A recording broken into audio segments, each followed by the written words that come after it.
আর মির্জা আব্বাস দিকে চুপ করে বসে আছেন, মানে চুপ করে মানে বলতে দিচ্ছেন যে ওর সাথে ও যতই আমাকে খোঁচাক আমি ইয়ে করবো না। Which is also a good strategy, এটাও খারাপ স্ট্র্যাটেজিটা।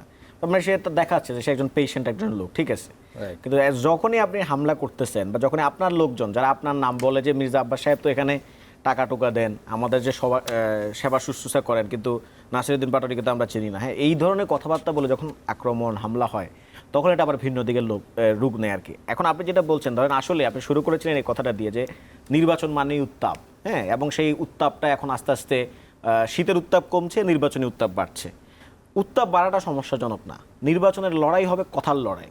আপনি আজকে বললেন যে ইশতেহার দিলেন যে আমি ফ্যামিলি কার্ড দিব, কালকে নাহিদ ইসলাম বলছে আচ্ছা এই ফ্যামিলি কার্ড যে আপনি দিবেন এটা ফ্যামিলি কার্ডের টাকাটা আসবে কোত্থেকে? So this kind of debate, সেটা প্রেসিডেন্সিয়াল পার্লামেন্টারি, আমরা অনেক ধরনের ডিবেট দেখি বিভিন্ন দেশে, উন্নত দেশগুলোতে। এই ধরনের কথার লড়াই হতে পারে, ক্যাম্পেইনের লড়াই হতে পারে। কিছুক্ষণ আগে আমরা নিউ ইয়র্কের শহরের কথা বলছিলাম, সেখানে মেয়র ইলেকশনে জোহরান মামদানি তিনি এক ধরনের ক্যাম্পেইন স্ট্র্যাটেজি দেখিয়ে গেছেন। তার বিপরীতে যিনি অ্যান্ড্রু কুমু ছিলেন তিনি আবার আরেক ধরনের ক্যাম্পেইন স্ট্র্যাটেজি দেখিয়েছেন। ক্যাম্পেইনে জোহরান মামদানি এগিয়েছিলেন বিধায় নিউ ইয়র্কের যে জনগণ তারা কিন্তু তাকে নির্বাচিত করেছিলেন। নির্বাচন মানে হচ্ছে আপনার ইশতেহারের লড়াই। আপনি আপনার ইশতেহারে কয়টা মানে মানুষকে কানেক্ট করতে পেরেছেন। ধরেন তাকে আপনি ধান চালের কথা বলতে পারছেন কিনা, তাকে আপনি আপনার পোশাক পরিচ্ছদ দেওয়ার কথা বলছেন কিনা, নাগরিক অধিকার ও সেবা দেওয়ার কথা বলতে পারছেন কিনা। এখন ধরেন আমরা যদি এখন বলি যে আমরা এই দেশের জনগণ একটা ট্রমাটাইজড অতীতে বসবাস করেছিল, তারা গুম খুন দেখেছিল। এখন নির্বাচন মানে হচ্ছে ইশতেহারের লড়াই, যে আমি যদি নির্বাচিত হই, আমরা যদি ক্ষমতায় আসি, তাহলে আপনি বাংলাদেশে আর কখনো গুম খুন দেখবেন না, বাংলাদেশে আর কখনো এই ধরনের যে ইন্টারনেট বন্ধ করে কারোর উপর আঘাত হবে এই ধরনের কোনো কিছু দেখবেন না। এগুলো হচ্ছে লড়াই হবে।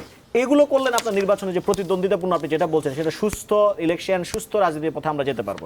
কিন্তু আমরা দেখেছিলাম কি বিএনপি কিছু কিছু লোক কিছুদিন আগে বলছে যে নির্বাচন নাকি প্রতিদ্বন্দ্বিতাপূর্ণ হচ্ছে না। আমরা বুঝতে পারি এটার উদ্দেশ্য কি। এর উদ্দেশ্য হচ্ছে তা এই জিনিসটা বলা, এবং এখানে কিছু সিনিয়র সাংবাদিক, সোকল সিনিয়র সাংবাদিক জড়িত, তারা বলে নির্বাচন সুস্থ প্রতিদ্বন্দ্বিতাপূর্ণ হবে না। কেন হবে না? কারণ সেখানে আওয়ামী লীগ নাই। এখন তার মানে কি তারা মনে করেন, এখন যারা মনে করেছে নির্বাচন প্রতিদ্বন্দ্বিতাপূর্ণ হচ্ছে না, তার মানে কি যে প্রতিদ্বন্দ্বিতাপূর্ণ করার জন্য কি হামলা করতে হবে, মারতে হবে, বা একজন নারীকে কি আঘাত করতে হবে?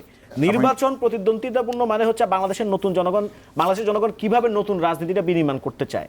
তারা এই ধরনের হানাহানি, মারামারি, যারা এগুলোর সাথে জড়িত থাকবে তাদের প্রতি মানুষের এক ধরনের ঘৃণা কাজ করে।